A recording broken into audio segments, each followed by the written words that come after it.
Finally, destination Hatakahara Boca de Laca. हामी लगभग जङ्गलमा 4 घण्टा हरायौँ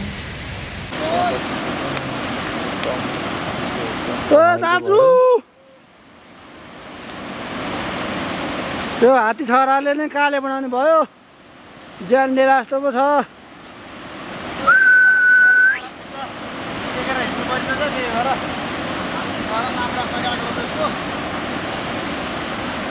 नेट खोल्ने भएन गुगलमा हेर्न नेट आउँछ होला एकपल्ट